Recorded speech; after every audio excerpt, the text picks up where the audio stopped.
അന്ന് രാവിലെ ഡേവിഡിന്റെ റൂമിൽ നിന്ന് നിർത്താതെയുള്ള പൊട്ടിച്ചിരി കേട്ടിട്ടാണ് അവന്റെ അച്ഛനും അമ്മയും എണീറ്റത്. ഈശ്വര, ഇതെന്റെ മോന്റെ ശബ്ദമല്ലേ? അമ്മ നെഞ്ചിൽ കൈവച്ചുകൊണ്ട് പറഞ്ഞു.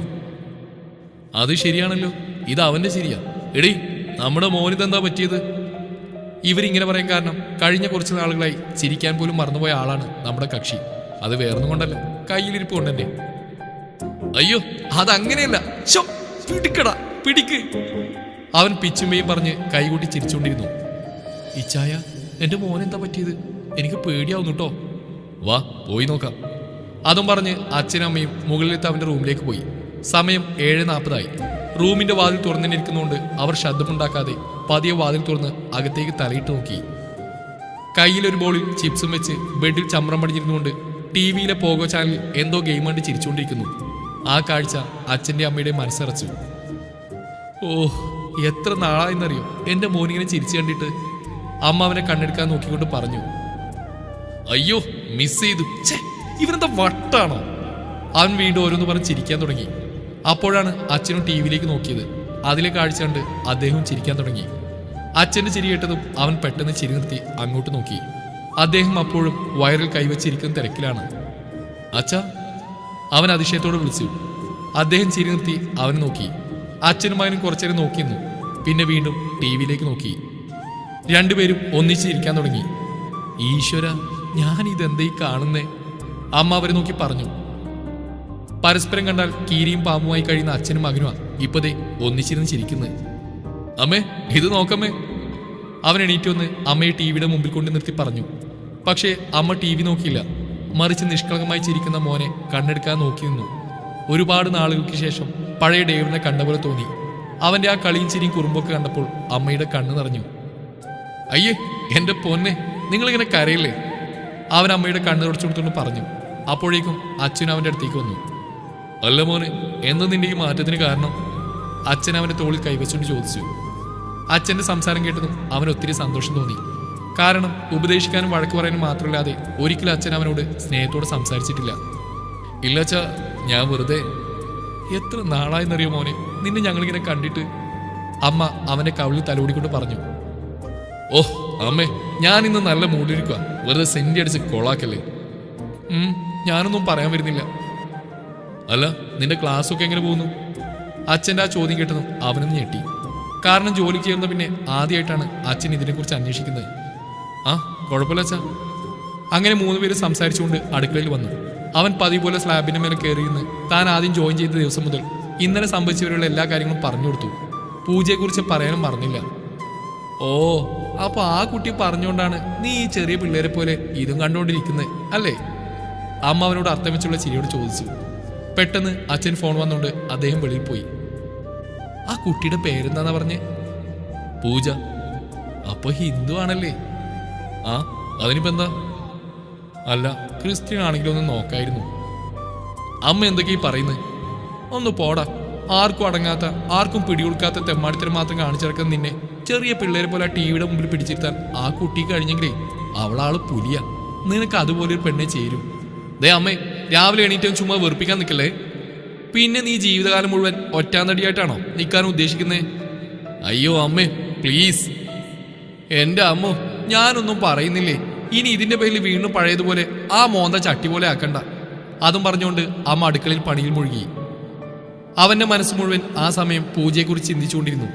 തനിക്ക് അവളോട് ചെറിയൊരു ഇഷ്ടമൊക്കെ ഉണ്ടെങ്കിലും അവൾ തന്നെ ഒരു അധ്യാപകനായി മാത്രമാണ് കാണുന്നെങ്കിലും എന്ന ചിന്ത അവന്റെ മനസ്സിൽ തളർത്തി. എന്തായാലും വരുന്നിടത്ത് വെച്ച് കാണാമെന്ന് മനസ്സിൽ പറഞ്ഞ് അവൻ എണീറ്റ് പോയി റെഡിയായി. ഇതും കൂട്ടി 5ാമത്തെ കർച്ചീഫ് നനച്ചുകൊണ്ട് ക്യാൻറ്റീനിലിരുന്ന് കരച്ചിൽ നിർത്താതെ തുടർന്നുകൊണ്ടിരിക്കുകയാണ് തേജു. അവൾക്ക് ചുറ്റും ഹർഷനും പിള്ളേരും ഇരിക്കുന്നുണ്ട്. എല്ലാവരും അവളെയും ഹർഷനെയും മാറി മാറി നോക്കുന്നുണ്ട്. ഹർഷനാണെങ്കിലോ അവൾ കെട്ടിപ്പിടിച്ചതിന്റെ ഹാങ് ഓവർ ഇനിയും മാറിയിട്ടില്ല. ജീവിതത്തിൽ ആദ്യമായിട്ടാണ് ഇങ്ങനെയൊക്കെ. അതൊരു പെണ്ണ്. കണ്ണടക്കുമ്പോൾ മുഴുവൻ ആ സന്ദർഭം തന്നെ മനസ്സിൽ ഓടി വന്നു. അവന്റെ ഹൃദയം ഇപ്പോഴും വല്ലാതെ മിടിക്കുന്നുണ്ട്. എണീറ്റ് നിൽക്കുന്ന അവന്റെ രോമം ഇനിയും അതേപടി തന്നെ നിൽക്കുന്നുണ്ട്. അവളെ നോക്കണോ വേണ്ടോ എന്നറിയാതെ അവന്റെ പകച്ചുപോയ ബാല്യത്തെക്കുറിച്ചോർത്ത് നിർവൃതി അടഞ്ഞിരിക്കുകയാണ് ഹർഷൻ. ക്രിസ്റ്റി, എന്റെ പൊന്നു തേജു, ഇനിയെങ്കിലും കരച്ചിലും നിർത്തിക്കൂടെ? ഇല്ല ഏട്ടാ, ഇതോട് തീർന്നില്ലെല്ലാം. ആ കോച്ച് അങ്ങനെയൊക്കെ പറഞ്ഞെന്ന് കരുതി നിന്നെ ടീമിൽ നിന്ന് മാറ്റുന്ന എനിക്ക് തോന്നുന്നുണ്ടോ? അവൾ ഒന്നും പറയാതെ മൂക്ക് തുടച്ചിട്ട് അവൻ നോക്കി. ഹരി, സാറ് കുറച്ച് ഉടനാണെങ്കിലും പാവ. ഇതുപോലെയൊക്കെ എത്ര കേട്ടത് ഞങ്ങൾക്കൊക്കെ, അല്ലടാ ഹർഷു? അവനൊന്ന് ചെറുതായി മൂളി. അപ്പോഴേക്കും പൂജയും തനു അങ്ങോട്ട് വന്നു. പൂജയുടെ കയ്യിൽ ഒരു കവറുണ്ടായിരുന്നു. എന്താണ് ഇവിടെ കാണിക്കുന്നത്? ഫസ്റ്റ് പീരീഡ് എന്തേ വന്നില്ല? പൂജ ചൂടായി. എന്താ തേജു നിനക്ക് പറ്റിയത്? തനു അവളുടെ അടുത്ത് വന്നിരുന്നോണ്ട് ചോദിച്ചു. അവൾ നടന്ന സംഭവങ്ങളൊക്കെ പറഞ്ഞു കൊടുത്തു. അവൾ അങ്ങനെ ചെയ്തോ? പൂജ ദേഷ്യത്തോടെ ചോദിച്ചു.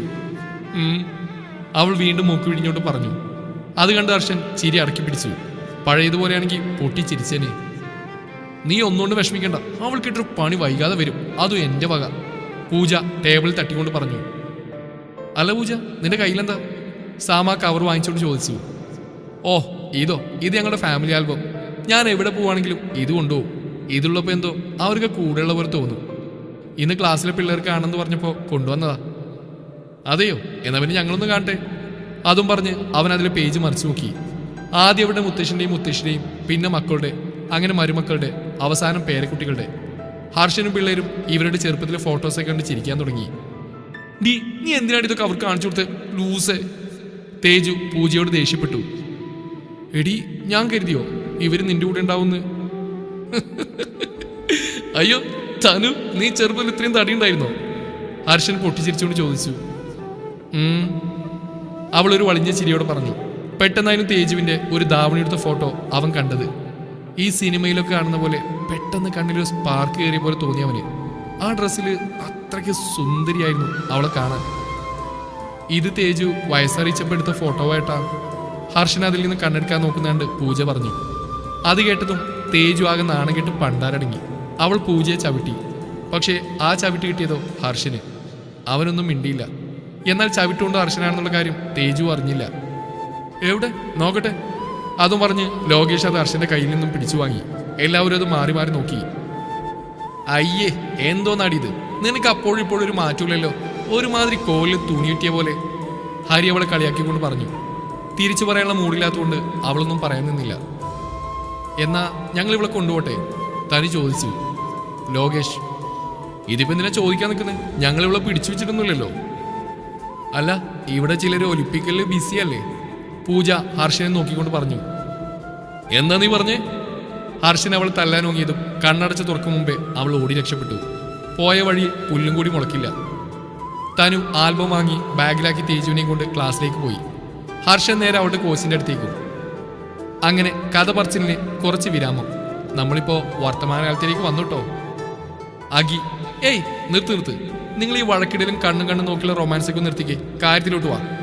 വേദു, ആ അതെ, നമ്മുടെ ഇന്ദ്രന്റെയും തനുവിന്റെയും കാര്യം എന്തായി? ഇന്ദ്രന്റെ റൊമാൻറ്റിക് ആണെന്നല്ലേ പറഞ്ഞ്, അപ്പൊ എങ്ങനെ പ്രപ്പോസ് ചെയ്തേ?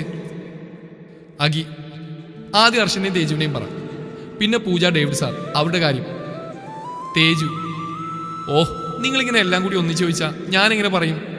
വേദു, അല്ല തേജു, ഈ ഇന്ദ്രേട്ടൻ ഹർഷേട്ടനെ ആ വഴക്കിൽ വെച്ച് രക്ഷിച്ച് അവർ ശരിക്കും എനിമയാണോ അതോ അതുപോലെ അഭിനയിക്കുകയാണോ?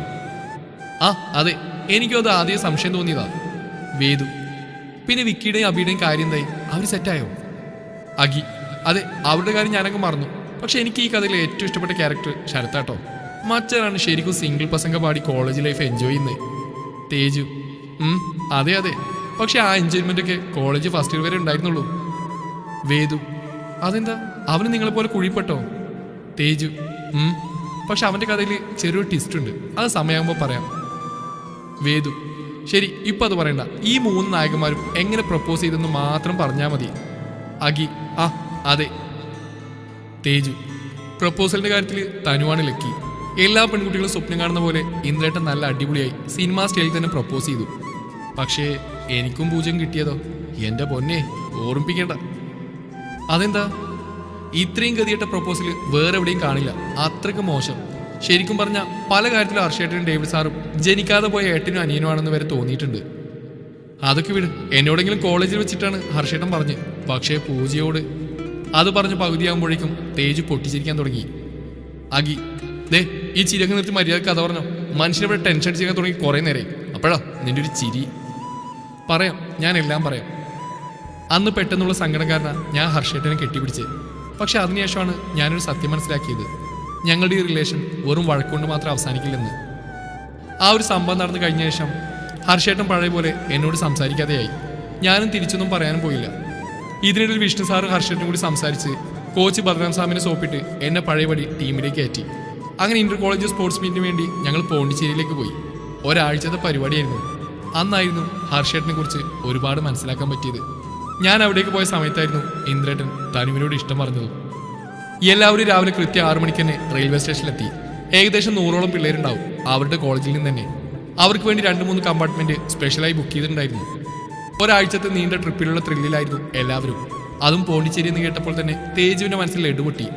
കാരണം തമിഴ്നാട്ടിലെ തന്നെ ബെസ്റ്റ് ടൂറിസ്റ്റ് പ്ലേസ് ആണല്ലോ അത്. ആദ്യമായിട്ടാണ് ആ സ്ഥലം കാണാൻ പോണേ. രാവിലെ തന്നെ വീട്ടുകാരുടെ മുഴുവൻ ഉപദേശമായിരുന്നു. തനി എവിടെയും പോകാൻ പാടില്ല, അറിയാത്ത ആൾക്കാരോട് സംസാരിക്കാൻ പാടില്ല, കണ്ണി കണ്ടൊന്നും വലിച്ചു വാരി തിന്നാൻ പറ്റില്ല, അങ്ങനെ ബ്ലാ ബ്ലാ ബ്ലാ. എന്നിട്ട് അതൊക്കെ ആര് കേൾക്കാൻ?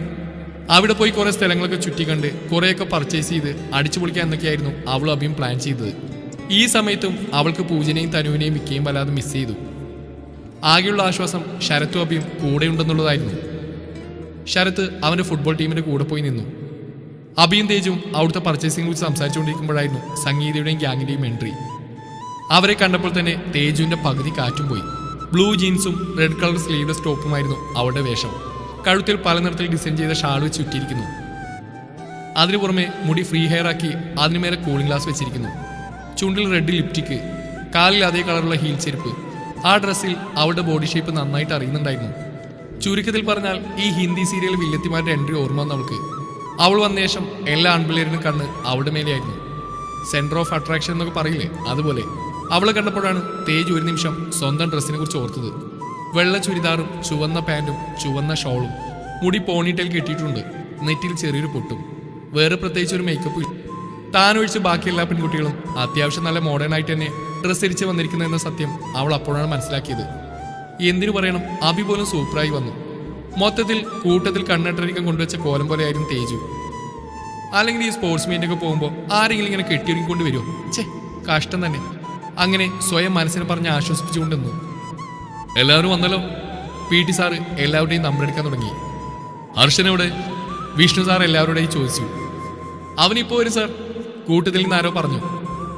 ഞങ്ങൾ എത്തി സാർ. അത് പറഞ്ഞു കഴിഞ്ഞതും ഹർഷനും ഗ്യാങ്ങും എത്തി. ബാക്കി എല്ലാവരും സസ്പെൻഷൻ ഉള്ളതുകൊണ്ട് തന്നെ ഒരാഴ്ച അടിച്ചു പൊളിക്കാമെന്ന ധാരണയിൽ ഹർഷന്റെ കൂടെ കൂടി. പിള്ളേർക്ക് ഒടുക്കത്തെ ലുക്കായിരുന്നു, പ്രത്യേകിച്ച് ഹർഷൻ. ഒരു ബ്ലൂ ജീൻസും ബ്ലാക്ക് ടീഷർട്ടും അതിനുമേലെ ബ്ലാക്ക് ഓവർകോട്ടും, അതായിരുന്നു പുള്ളിക്കാരൻ്റെ ഡ്രസ്സ്. അവനെ കണ്ടത് തേജു അവൾ അറിയാതെ തന്നെ അവന് വായി നോക്കി നിന്നു. സത്യം പറഞ്ഞാൽ ഇപ്പൊ കൂട്ടത്തിലെ പാണ്ടി ലുക്ക് നമ്മുടെ തേജുവാണ്. അമ്മ അപ്പോഴും പറഞ്ഞതാ ജീൻസ് ടോപ്പ് ഇട്ടിട്ട് പോവാൻ. ഇതിപ്പോ ഞാൻ പിച്ചക്കാരിയായല്ലോ. ഹായ് തേജു. ലോകേഷ് അവളുടെ അടുത്തേക്ക് വന്ന് അവളുടെ തോളിൽ കൈയിട്ടും പറഞ്ഞു. അവൾ വെറുതെ ഒന്ന് ചിരിച്ചു കാണിച്ചു. എന്തു പറ്റി വായടിക്ക്? എന്തു പറ്റാൻ? നിങ്ങൾക്ക് മുടിഞ്ഞ ഗ്ലാമറും നിങ്ങൾക്കിടയിൽ ഞാൻ വെറും ഓഞ്ഞ സാധനവും. അയ്യേ, ഇതിനാണോ ഇങ്ങനെ മുഖം കൂട്ടിയത്? ഞാൻ കരുതി നിന്റെ ഹിറ്റ്ലർ എന്തെങ്കിലും പറഞ്ഞോന്ന്. ഓ പിന്നെ, അതിന് അയാൾ എൻ്റെ ആരാ? അത് കേട്ടത് അഭി ചിരിച്ചു. അപ്പോഴേക്കും സാം വന്ന് അഭിയുടെ തലയിൽ കൂട്ടി. ആ, എന്താ ഏട്ടാ ഇത്? നല്ല വേദന ഉണ്ട് കേട്ടോ. എന്താടി നിനക്കൊരു ചിരി? എൻ്റെ സാമേട്ടാ, ഞാൻ ഇവളോട് എത്രയോ പ്രാവശ്യം പറഞ്ഞതാ ആ കാണുന്ന ഹിറ്റ്ലറിൻ്റെ അടുത്ത് പോയി മനസ്സുറക്കാൻ. അപ്പം മനസ്സുറക്കാൻ മാത്രം ഒന്നുമില്ലെന്ന് പറഞ്ഞ് ഇവൾ ഒഴിഞ്ഞു മാറും. ഇപ്പൊ പറഞ്ഞു കേട്ടില്ലേ അയാൾ ഇവിടെ ആരുമില്ലെന്ന്. ഞാൻ ഇപ്പൊ തന്നെ ഒരു കാര്യം പറഞ്ഞേക്കാം, നിനക്ക് പറയാൻ പറ്റില്ലെങ്കിൽ വേണ്ട. നിന്റെ സ്ഥാനത്ത് ഞാനാണെങ്കിൽ എന്നെ പറഞ്ഞേനെ. അതെ അതെ, എന്നിട്ടാണല്ലോ എൻ്റെ വിക്കിനെ നീ ഇങ്ങനെ പുറകെ നടത്തിക്കുന്നത്. അത് അവൻ. അത് കേട്ടതും അഭിയൊന്ന് പരിങ്ങി. മതി മതി നിങ്ങളുടെ ലൈനടി കഥ. വെറുതെ സിംഗിളായി നടക്കുന്ന ഞങ്ങളെ കൂടി വഴിതെറ്റിക്കാനായി വന്നോളൂ. ലോകേഷ് ഇടയിൽ കയറി ഗോളടിച്ചു. ഹർഷൻ അപ്പോഴും PT സാറിൻ്റെ അടുത്ത് എന്തൊക്കെയോ കാര്യമായിട്ടുള്ള ഡിസ്കഷനിലാണ്. കുറേ നേരം അങ്ങനെ ചളിയടിച്ചെന്ന് സമയം പോയതറിഞ്ഞില്ല. 6:45 ട്രെയിനും വന്നു. തേജു വേഗം കയറി വിൻഡോ സീറ്റ് പിടിച്ചു. അവരുടെ ഓപ്പോസിറ്റുള്ള വിൻഡോ സീറ്റിൽ അഭിയും ഇരുന്നു. അഭിയുടെ അടുത്ത് ശരത്ത്, തേജുവിൻ്റെ അടുത്ത് ക്രിസ്റ്റി. അങ്ങനെ ആ സീറ്റ് മുഴുവൻ അവരുടെ ഗ്യാങ്ങായി. കുറേ നേരം കഴിഞ്ഞതും ട്രെയിൻ എടുത്തു. പിന്നെ അവിടുന്ന് അങ്ങോട്ട് പാട്ടും ഡാൻസൊക്കെ അടിച്ചു പൊളിച്ചു. ഇവരുടെ ബഹളം കാരണം തന്നെ ഹർഷൻ വാതിലിൻ്റെ അടുത്തേക്ക് പോയി വെളിയിലെ കാഴ്ചകൾ കണ്ടെന്നു. പെട്ടെന്നായിരുന്നു അവൻ്റെ ഫോൺ അടിച്ചത്.